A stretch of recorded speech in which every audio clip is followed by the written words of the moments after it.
Hello,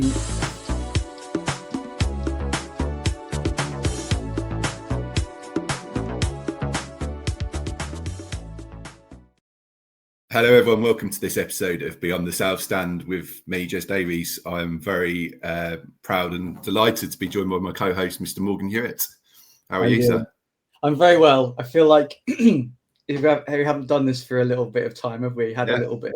I've had a little bit of a break. You have.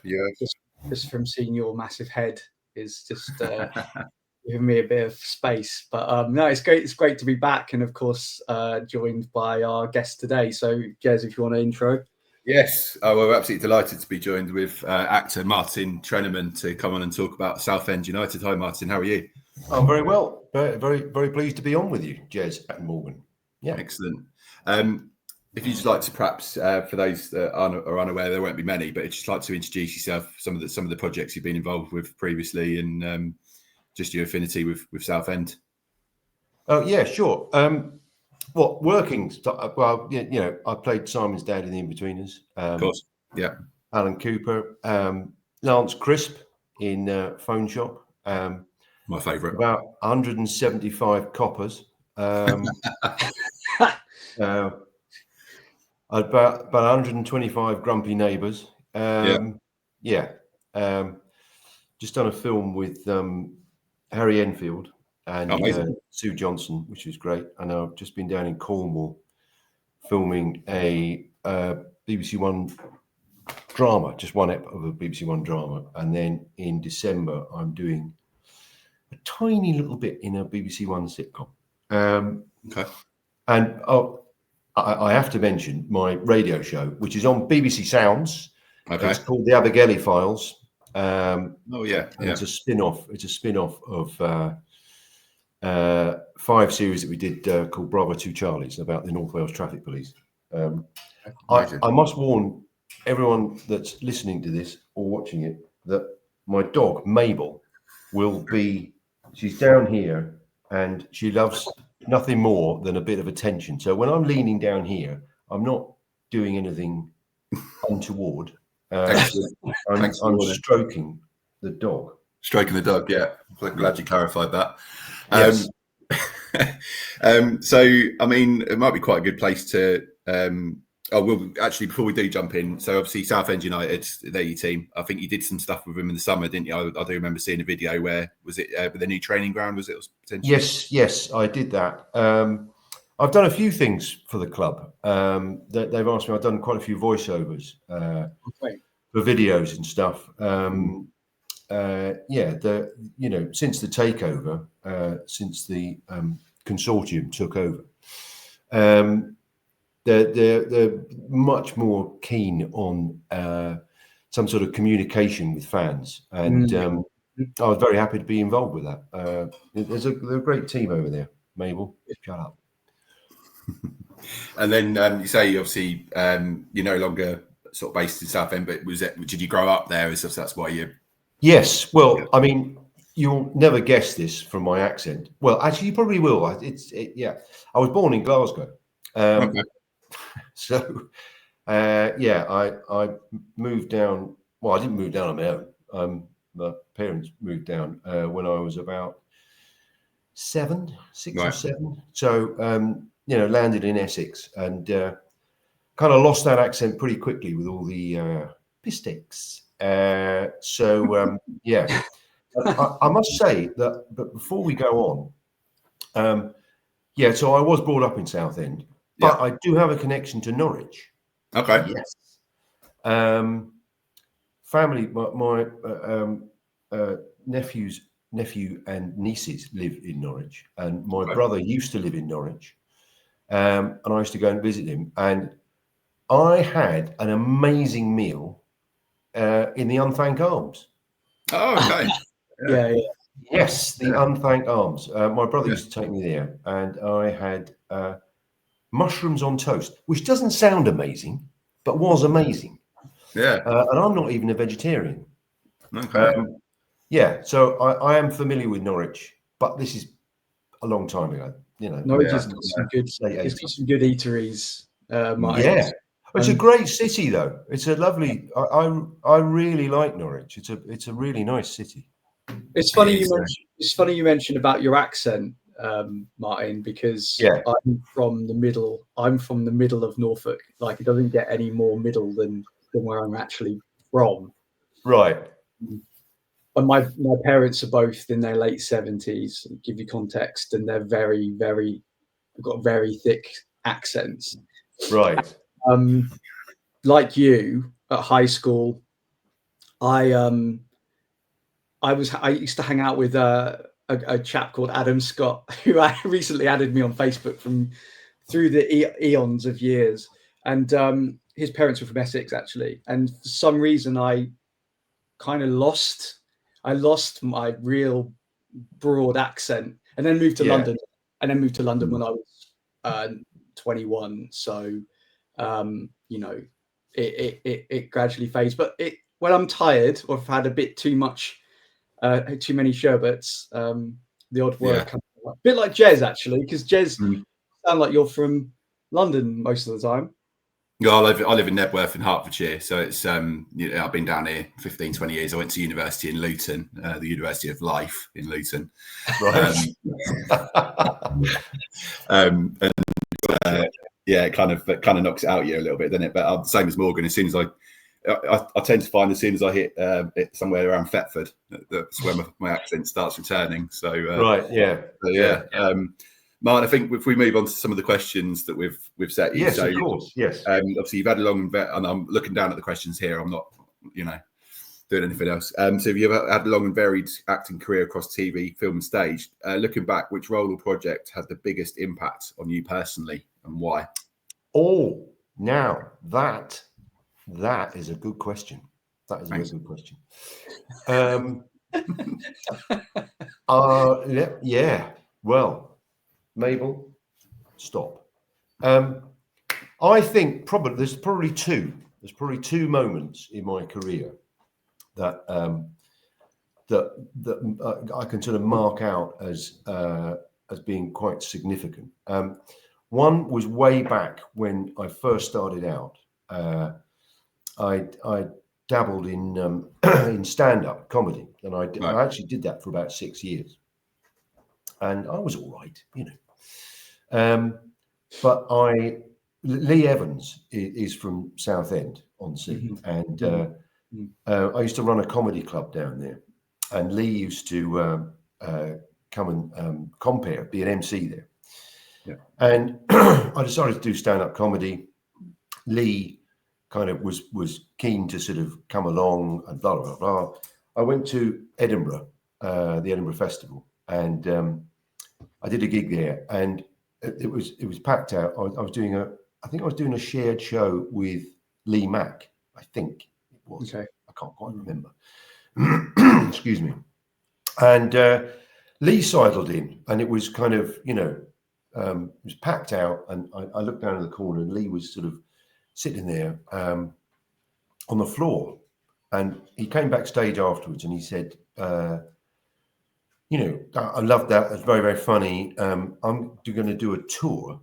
Do you want to do some work on my tour? Do some writing? So I said, wow. Yeah. I mean, I just started out. So I said, yeah, And I think this was 97, I think. I can't quite remember, 96, 97. I'd be terrible at writing a memoir. I can't remember anything. So I did some work with him. We wrote some stuff, and we wrote some sketches. And then he said, I've got a big show coming up. I've got 10 weeks in the West End. And he said, I want to try some of this stuff out. So we went out, and he said, you might as well, on this little tryout tour, you might as well do the sketches that we're doing, So he's obviously testing me out whether I was capable of doing that. So we did this little tour. I did the little sketches, and then I got a call from him saying, "Listen, do you want to? The sketches work really well. Why don't you come and do the West End run with me?" And I went, bloody hell! So my first sort of acting role. I mean, bearing in mind that this show was 2 hours long, and I was in it for about 4 minutes. So I wasn't on stage for hours. So I did this West End run. So essentially, my first proper acting job was a 10-week run in the West End. Amazing. And I only got Lee to thank for that. And because of that, I got a writing agent because I'd been writing with him. I got an acting agent because I was on in the West End, even though it was only for 3 or 4 minutes. And then it was videoed as well. So it went out as one of his live videos. So I was kind of recognised from bits of that, and I got work from that, and it was a massive break for me.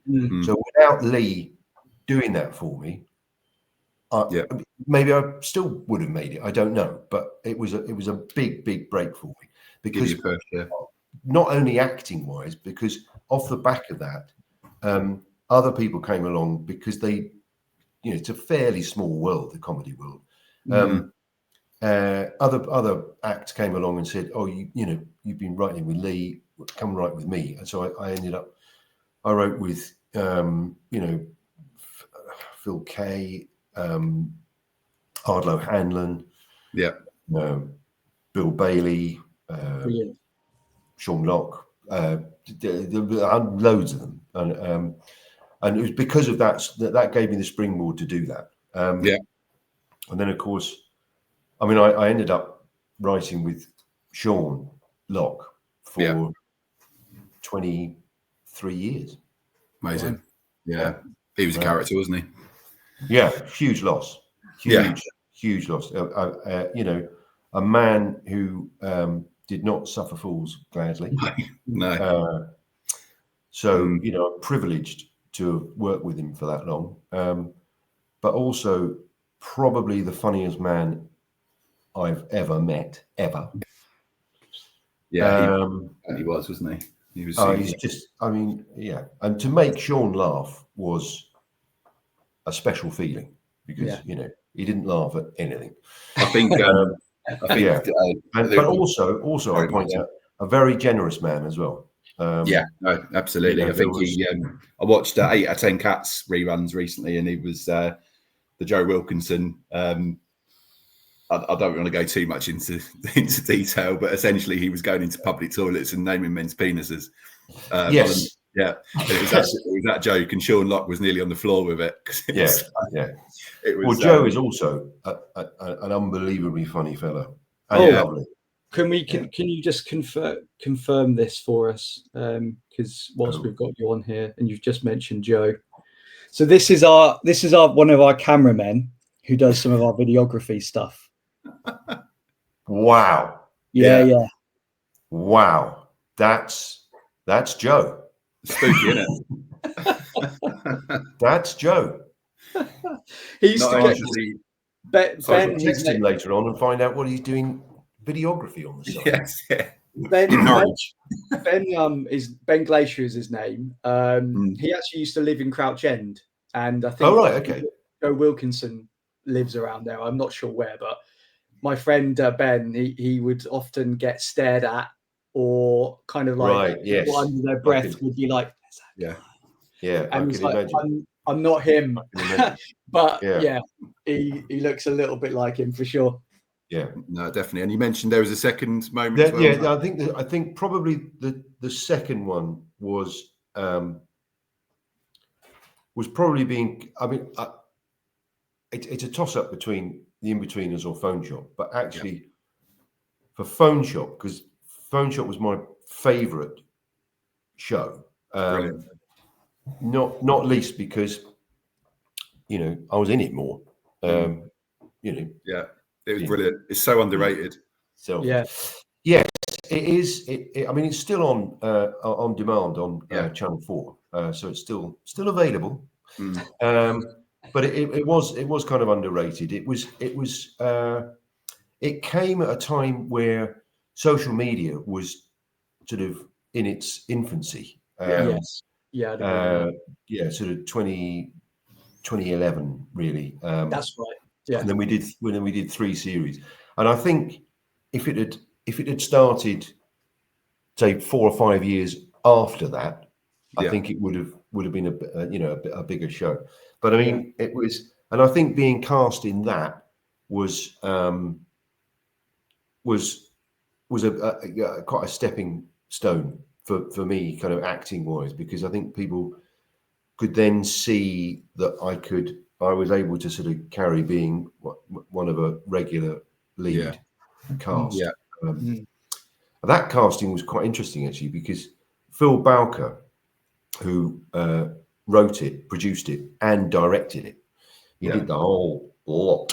I was working at Talkback Thames, which is a production company. And I was writing with my writing partner Matt Lees, who I'm still writing with now, and he's also my best pal. So it's quite nice working with your best pal. So we were working on something. I can't remember what we were working on. We were writing something, and Phil popped up. They had a basement downstairs where you could rehearse down there. And he popped up and he said, "Oh, are you around at lunchtime?" I said, "Yeah." He said, "Oh, I'm just knocking some ideas around downstairs, and we want to sort of improvise some stuff. Can you pop down at lunchtime?" So I said, "Yeah, sure."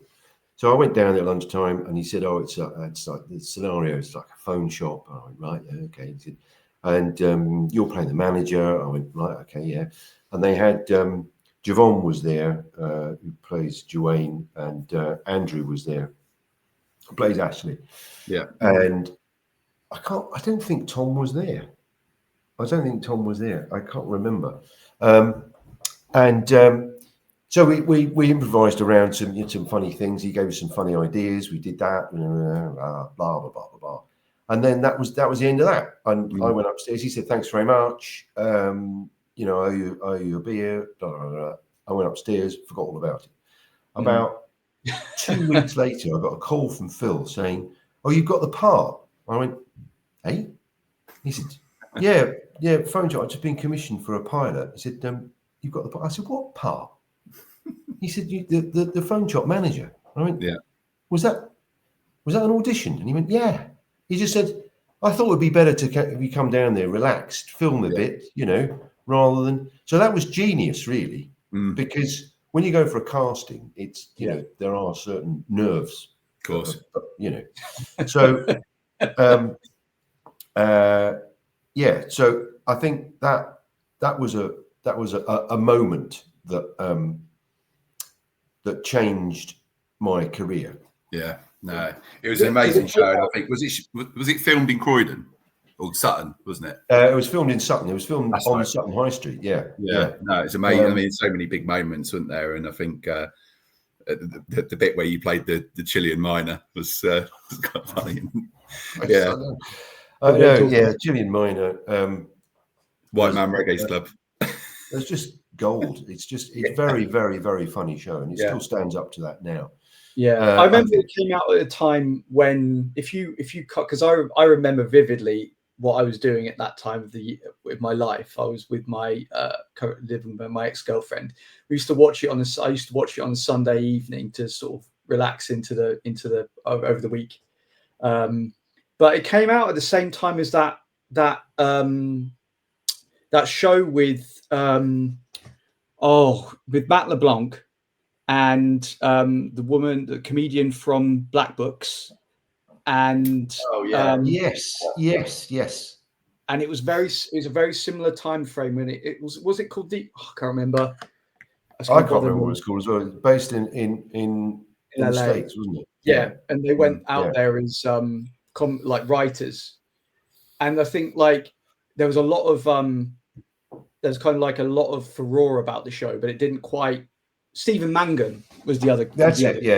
Yeah. And it sort of came out at the similar kind of time. So I remember watching them both, at sort of the same sort of times. Yeah. But from memory, I don't think that other show quite translated as well. And I definitely it was a good show. But yes. Also, because we filmed on the high street, we used 2 different shops actually, because when we did the first series, then we went back for the second series, and that shop wasn't available. So we had to move up the high street to a different shop. And then at Series 3, the old shop was available again, and we went back in there. So it was all done out like a phone shop, you know. And but there's generally on a crew like that for a sitcom like that, there's, you know, I don't know, 45, 50 people, you know, camera crew, grips, lighting, sparks, costume, makeup, you know, there's huge. Plus director, producer, you know, Uncle Tom Cobley and all. But we still often we'd film with 2 cameras as well, because it's kind of quicker to shoot with 2. Yeah. So often we'd have 2 cameras up, a whole crew, you know, boom mics in, and people would walk in and go, "Oh, can I have a look at the new Samsung?" Brilliant. Did you not notice this whole massive film crew? That happened on at least once a week, at least. It's extraordinary. I've had mine. I've had flirtation with a bit of castings in the past, in my 20s. So I kind of know what you meant when you talked about having a bit of, you know, it's a very sterile atmosphere, isn't it? And it is very sterile, and you know, it's good to have a little bit of nerves. It's good to have that kind of energy, but every now and then it can, you know, in my experience, every now and then, certainly in the past, it can, you know, if it's here, it's fine. If it starts going up to here, you're going, I loved your character in that, and I think the attention to detail of all the characters, what they wore. Yes. Because I can't remember the new guy, right? The sort of meeker guy. I can't remember his character name, but his suit looked like that's it. It looked like he borrowed a suit from his dad, and it just like him, and it looked awkward in it. And then you had yourself. You look like, you know, with your sort of like coolish hair, and you look like an estate agent. And it was just such good attention to detail. When I first had the haircut, Phil booked me into a very posh hairdresser's in Mayfair somewhere, and he came along as well. So he was sort of, you know, kind of cutting it really short here, but leaving it really long here. And Phil kept saying, "No, shorter at the sides." I'm going, "Phil, I've got to walk around like this, you know." So it just got shorter and shorter and shorter. And I just went, "Oh, I'm just going to have to wear a hat for 6 weeks, you know." Amazing. Get on with it. Just get on with it. But also the costume department. You know, all my clothes were just that little bit too tight, so they weren't massively comfortable. So the trousers were kind of, you know, Phil would come in and go, let's take them in a bit. So they sort of take them a bit in a bit and go, let's squeeze these trousers on. And the shirts were all kind of really kind of half a size too small for me, often.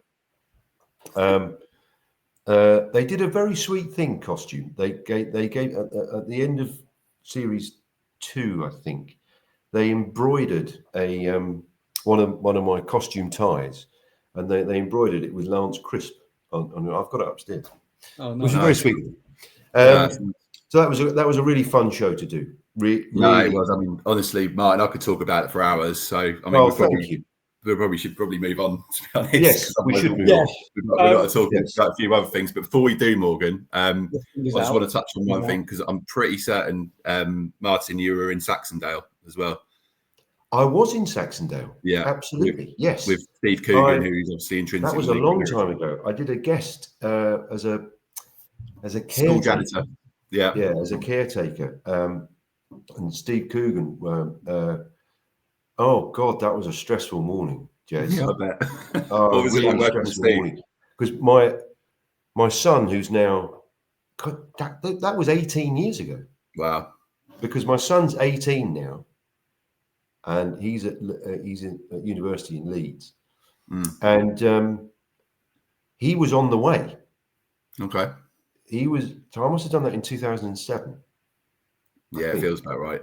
Yeah. He was on the way, and I wasn't sure whether I was going to be able to make it, but I had my phone on. My wife was going to ring me, obviously. But I tell you what happened with that. I got the scripts through, and I learnt all my lines, and like a professional actor. And on the way to set, we were in a car going from unit base. You have a unit base thing and then a set. On the way there, the co-writer said to me, I started going through the dialogue, and he went, "Oh, it's not that dialogue anymore." I went, "What?" He said, No, we've changed it. And it was about, it's about 3-4 pages of dialogue. And I went, "What?" He said, Yeah, we rewrote it last night. I went, "Hey, no, don't do that. I don't know. I can't learn that quickly. I'm not." Yeah. Some actors can do it, and they can do it really quickly. I'm not one of those. I have to work on it. So I had a sort of minor panic attack in the car. And he said, "It'll be fine. Don't worry about it. Don't worry." And I was going, "You don't worry about it. What are you on about? That's crazy." So we got there, and I didn't realise that what Steve Coogan did at that time was he got rid of all of the crew out of the set, and we would just run it on our own. And we did that for about 2 hours. Okay. Without filming anything, which I'd never heard of. That was just there isn't normally money in telly to be able to do that kind of thing. That's kind of Hollywood movies. Yeah. And Steve was lovely, and just let me learn it slowly. And once I'd realised that, it was very, very enjoyable. But it was a very stressful car journey to set. Yeah, I can imagine. But yes, Saturday. Yeah. So really one of the other TV shows you're probably well known for as well is you play Simon's dad in The Inbetweeners. So yes, Alan Cooper. Yeah. So if you could tell us a little bit about how that opportunity came about, and also, did you realise at any point how culturally impactful that TV show would be? Well, also an interesting casting story. My wife and I booked a weekend away.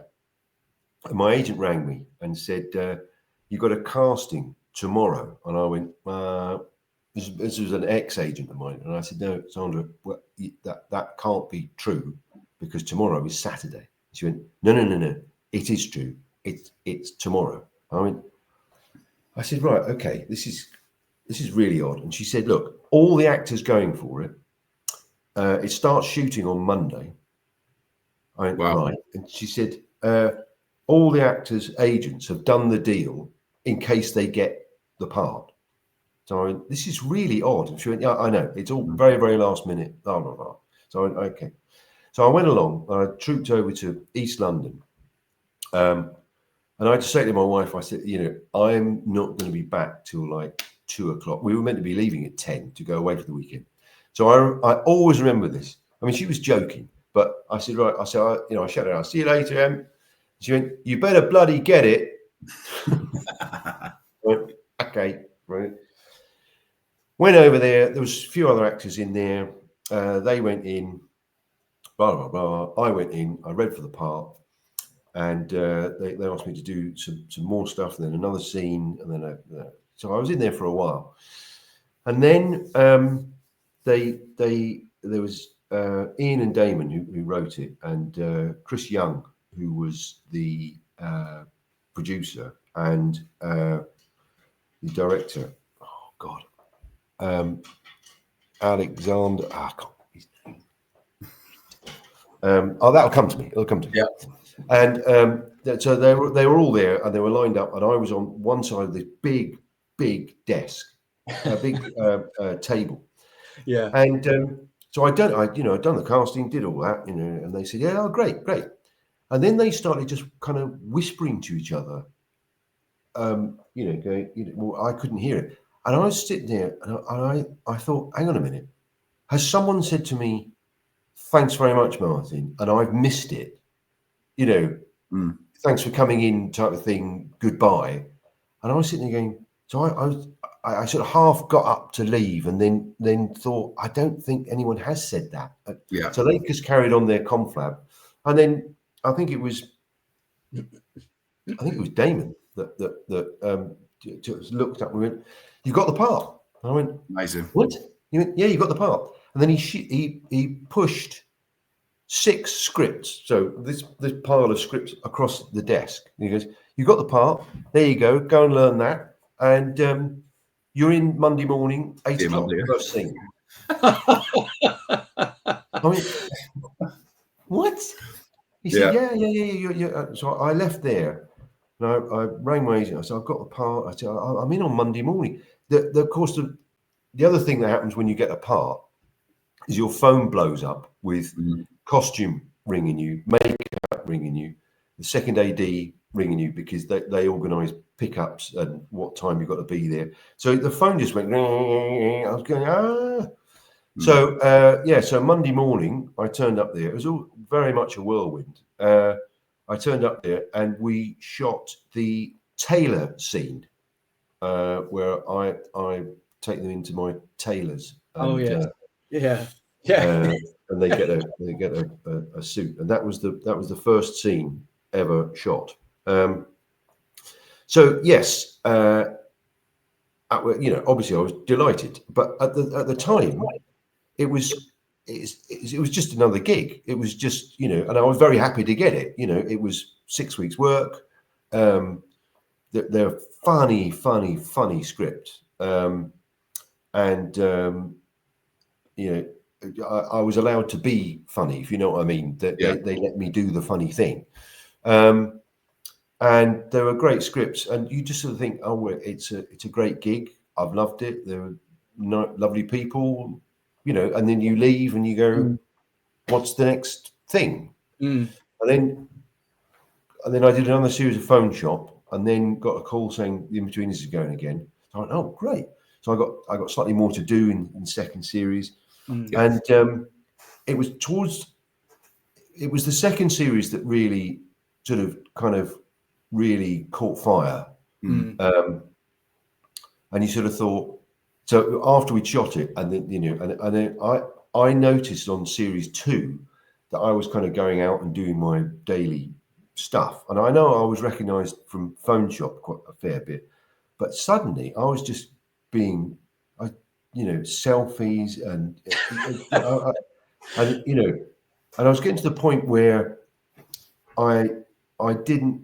This is after series 2 of The Inbetweeners. Whereas if I was out in Soho in the West End, after about 9:30, 10 o'clock, I couldn't really get a tube home, because people would have had a few sherbets here and there, and suddenly I'd be mobbed, and that kind of went on. And then series 3, it just went absolutely massive. I mean, it got for a tiny channel like that, because it was originally on E4. That's right. Yeah. It was getting 5 million viewers. I mean, that was just unheard of. So I was turning up to Roots Hall on occasions, and having to wear a baseball hat, and I didn't wear sunglasses, but having my collar up, and just because it was. I mean, 99.9% of people that come up to you and do that are lovely, because they get it. They, sorry to trouble you. Could I have a photo?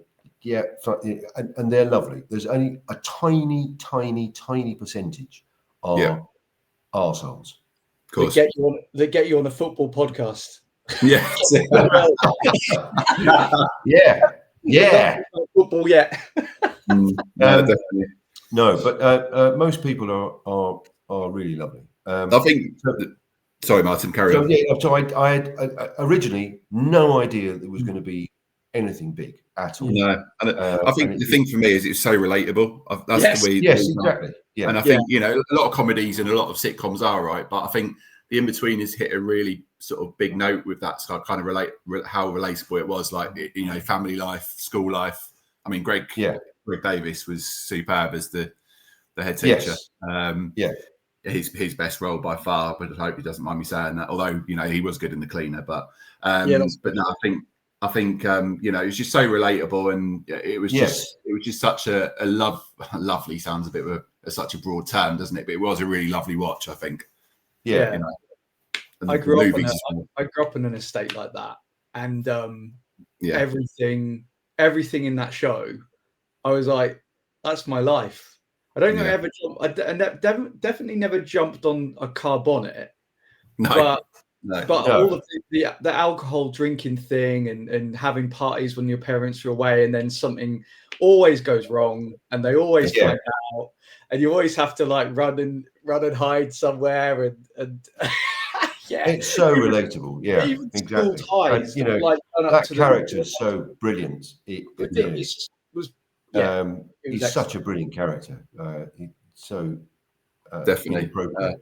100%. Just to prove, I'm going to show you a picture. That is she is lying down by my feet. Oh, bless her. Yeah. What sort of dog is she? Mabel. Pardon? What sort of dog is she? She's a Sprudel, so a mix of a Springer Spaniel and a Poodle. Yeah. Yeah. They're definitely keeping the Poodles busy. It was bothering you that much that you took a picture? Well, yeah, no, she's calmed down now, so yeah. I don't want to say too much because she'll be up again. Absolutely. Right. Yes. I think we should talk about Southend because yes, we should talk about Southend. Let's do it then. So, I mean, obviously, well-known supporter. What first drew you to the club, and what does supporting Southend mean to you now? What was the first bit of that question? So, what drew you to the club? What was the reason? Right. Well, obviously, local. I lived in Southend, and my father was not. He wasn't. Football wasn't really his thing. He was much more sort of cricket and that kind of thing. But my uncle Jack, his brother, he took me along. He said, "Why don't you come along to Southend?" I was very close to my Uncle Jack, and he took me along to Southend, and I was probably about 11 or 12, something like that. And he took me to a Friday night match. So, so it was under the lights, and it was just kind of, I was just blown away with it. And of course, it's no longer there. It was called the Paddocks. So you were really close, standing, really close to the pitch, and you could hear I can't remember how many were in, probably about 3,000, but you could hear the players shouting at each other, and I remember it like yesterday. It was an electric feeling, and it finished, and I just went, I want more of that. I want more of that. So he took me a few more times, and then of course I got older and started going on my own. And so literally from that day under the lights at Roots Hall, that was it. And there was no going back. Unfortunately, sometimes. Time, Martin. Pardon? I say, what were the standout players at that time? Who was your sort of like your early heroes, so to speak? Well, the early heroes there were there was a player called Derek Spence, who the crowd used to shout, Derek Spence is an international, and he was. We were in Division 4, but he played for Northern Ireland. But then there was a bit of a gap. I used to go with school. And then later on, but I had a whole host of favourite players. I loved Brett Angel. What a player! Oh, he was just. I don't think he scored a goal from further out than about 8 yards. No, happy merchant, wasn't he? But he was arms and legs and all over the place. But he just banged it in. A lot of them weren't pretty. A lot of them were, but he was just. He was really exciting to watch. Yeah, really exciting. Freddie Eastwood, of course. Of course. But actually, Chris Powell as well. I was in the North Bank on his debut for Southend, and he kind of brought someone down in the on his first ever match. He brought someone down in the box. It was fairly clear, but we were right in front of it. And he was on his knees. I remember this. He was on his knees and he was looking up at the North Bank, and he wanted some sort of forgiveness. And the ref didn't blow up, and the game carried on. And he looked at all of us and went like this. And I thought, fair play, Chris. And that was his first match. He's at Luton now. Jack Wilshire's assistant. Yes. Yeah. Oh, wow. He was great. But England, ultimately, I mean, it has to be, and he only played for us for 6 months. Stan Collingwood. I mean, really? Wow. I mean, he was signed on a well, we found out on a Friday through the local paper. So we turned up on Saturday, and I was with a whole load of mates, and we're just going, who's called Stan these days? Is he going to come out with 1930s football boots? Is he, and we just sort of thought, is he in his 80s? Never heard of him. He came out, and I'm not kidding. Well, I mean, I hope I remember this correctly, and I'm sure I am. But we watched him play for about 10 minutes, and I think the place went silent. From my memory, where I was, and I think I was in the West Stand then, the place went silent and just watched him play, and we just went, Jesus, what? He's unbelievable. I mean, he absolutely ripped that division apart. I mean, he would stop with the ball, put his foot on the ball, and to wait for someone, and then go round about 4 other players, and then stick it in the top corner. He's wow! He was amazing. Yeah. Did he go to Leicester from you? Don't ask me things like that. Sorry, I can't. I'm unbelievable. I go on Shrimper Zone, which is our forum, and I'm amazed at the amount of people that go, oh yeah, no, I remember, the 1981 thing he scored, and we were 3-2 down, but and you just go, what? I can barely remember a match on the way home. I don't. I mean, I applaud these people for being able to remember it, and I get slightly frustrated, but I can't really remember very many matches. I do remember one match. We were away to Crystal Palace, and it was the cup. I think it was either the league or FA. I can't remember. And we lost 8. I think it was 8-0 or 8-1. Right. And I was actually with a Palace fan because I'd lost a bet because he was a mate of mine at the time, and we had a bet about, I can't remember what the bet was over, but the result was he came in the Southend end because he was a Palace fan. He came in the Southend end with me, or I had to go in the Palace with him. I lost, so I had to go in the Palace with him. Right. So anyway, we left the ground, and so 8-0.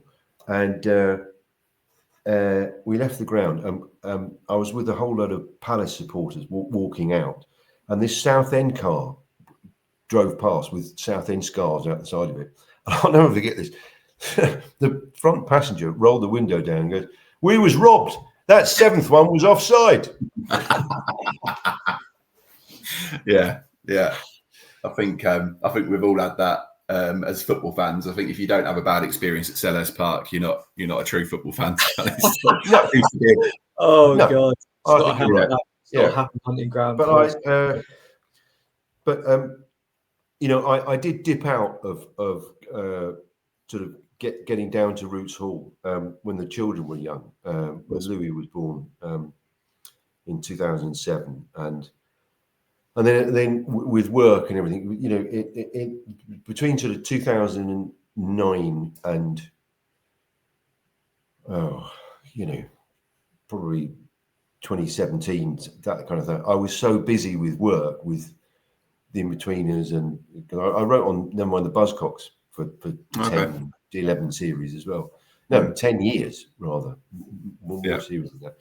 And then writing on 8 out of 10 Cats and Cats Does Countdown and various other bits. So they just kind of, there wasn't, I wasn't around, and we had 2 small children, and, to say to my wife, right, and I'm now off to Southend for the weekend, would not have gone down very well. So I did miss a bit. I mean, I kept in the loop, but I did miss quite a lot of seasons. But then sort of got back into that before COVID, we been through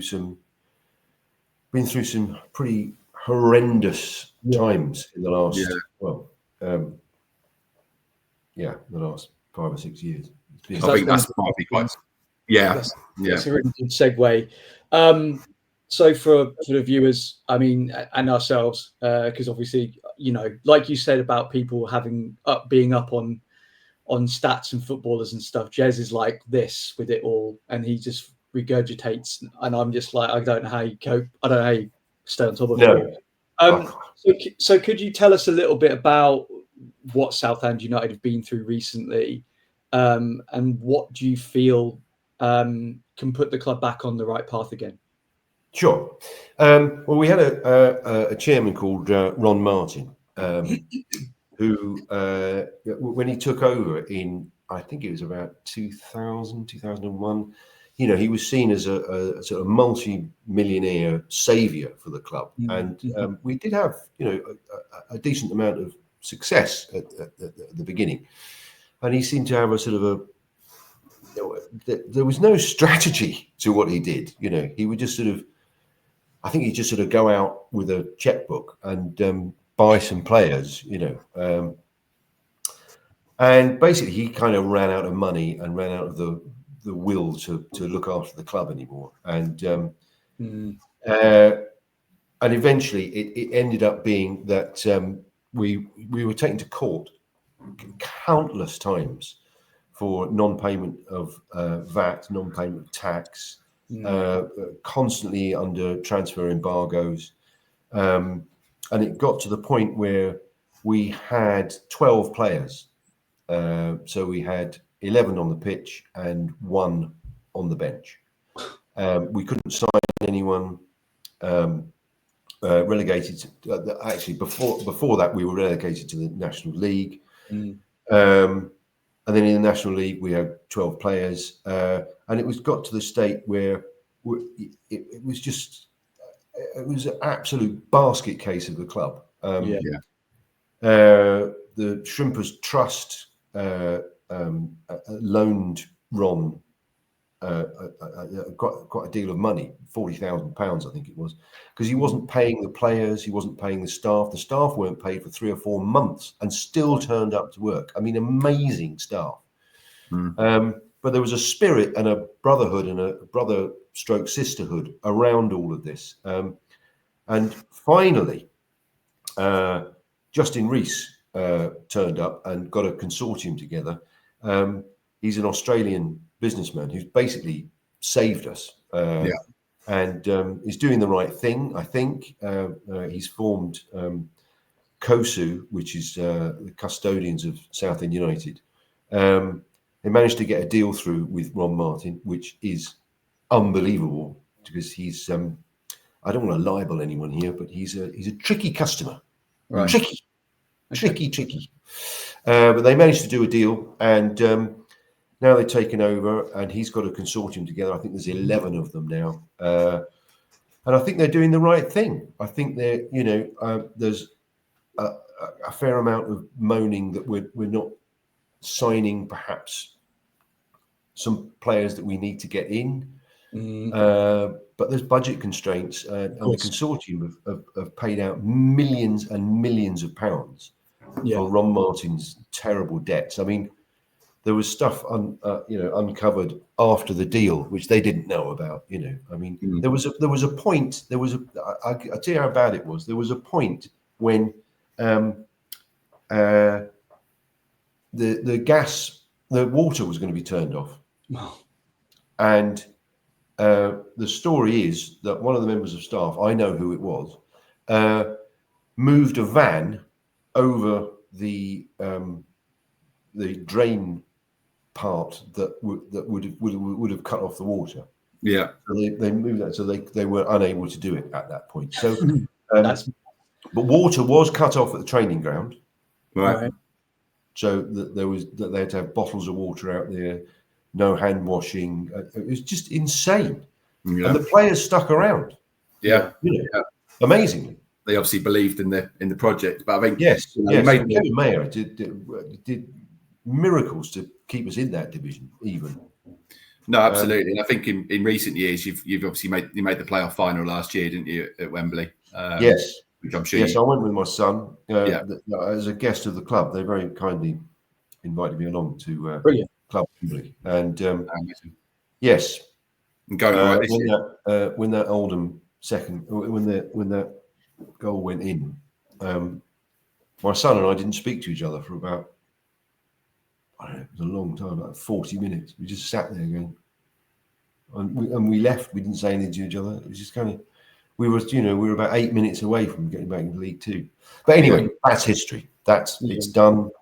I think there is a certain amount of whinging, which I completely understand from the budget constraints. They need to be loosened a little bit so that there's a kind of a plan B. It looks like Andrew Dallas, who's on loan, he's got some sort of hamstring problem.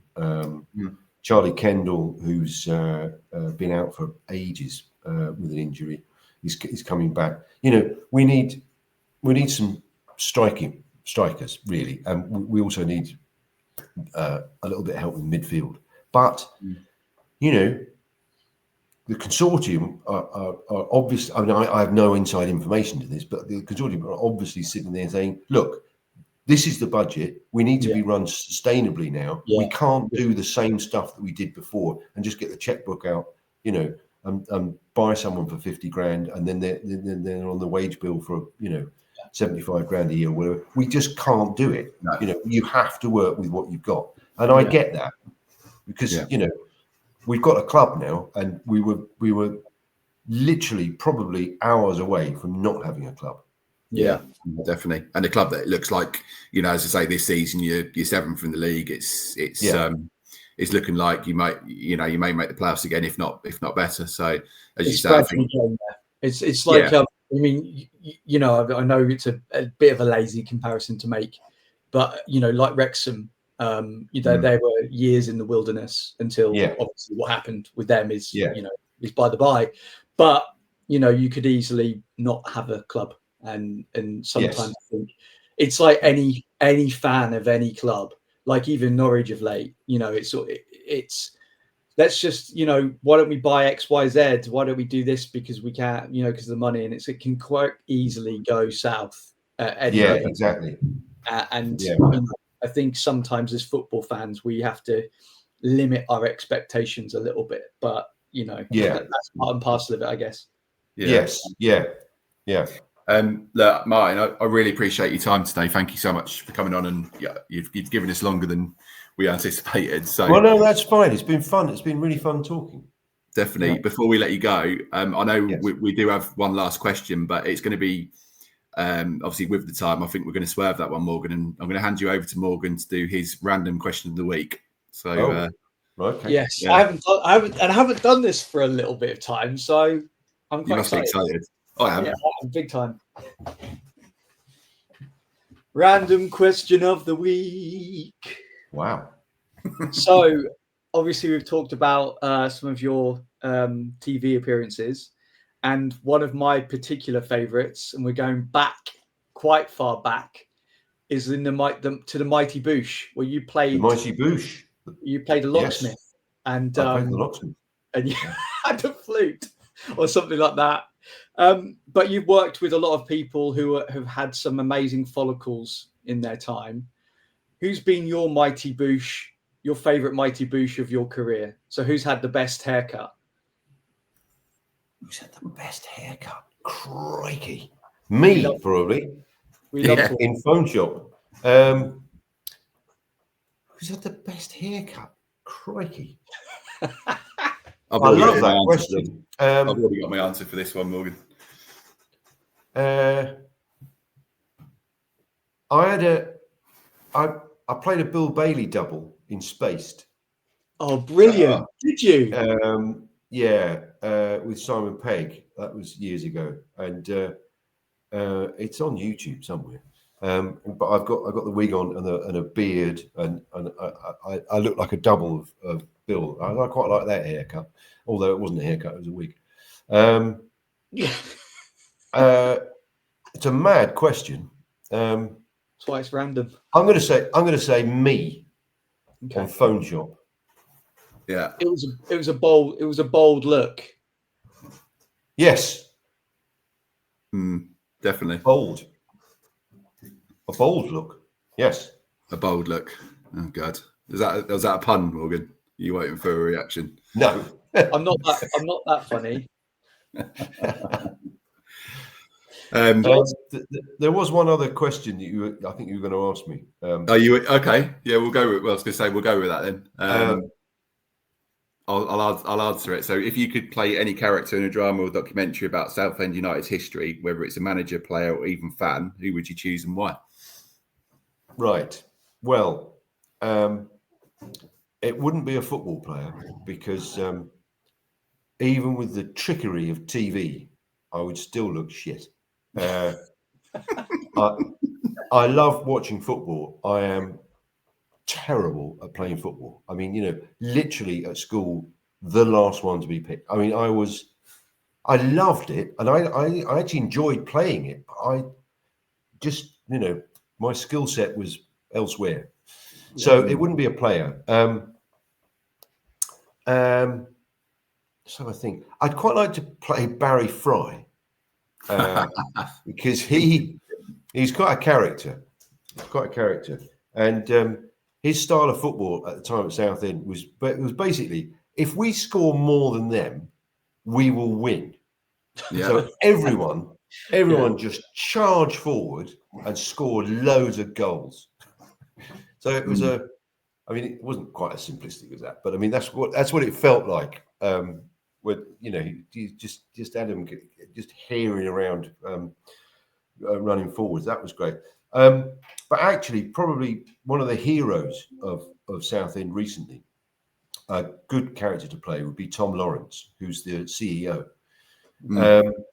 And he, during all the terrible times that we've had down there, I mean, he'd literally roll his sleeves up and just get on with it. Just get it done. He's out there cleaning the stadium, with a sort of mop and bucket, and and I've met Tom on a few occasions, and he's a proper decent fella. That's amazing, and really works incredibly hard, and has worked incredibly hard. There was a moment where there was a terrible cock up and I still don't know whose cock up it was. Our Wembley tickets, we couldn't get all the tickets that we wanted because they'd shut one of the stations and then just said it was a safety issue. So we had to get coaches up there. We had to get coaches up there, and so they had something like 60 coaches going to be coming into Roots Hall, filling up and there had to be space for it. And there was a whole load of stuff that the because it was the end of the season, they got rid of the pitch, and the pitch was basically in the road that they were going to use to come into Roots Hall. So Tom was on the phone saying to the gardening contractors, "You need to move that. We can't get the coaches in." And they went, yeah, we did. Anyway, they never turned up. So Tom did it. Tom got into the digger and removed all of that stuff so that the coaches, this is the CEO. It's amazing. Decent guy, works hard. Yeah. One of our heroes. And I love playing a hero. Brilliant. Not that I've played many heroes. In fact, none. I don't know. I think Lance was a bit of a hero, wasn't he? I think the White Man's Reggae Club, the way he stood up WMRC, yes. Yeah. White Man's Reggae Club. I think the way he stood up to the your boss was the man out Raz of Prince. Wasn't it? Yes, Raz Prince. Yeah. Yes. Yeah. In the end, I love that. Yeah. I'm going to rewatch it now. You've got me hooked again. So I'm going to rewatch it. Yeah. I'm excited actually. I'm excited to rewatch it. I haven't seen it in a long time. No, definitely. I was going to show you something if I can. Go for it. Because hang on.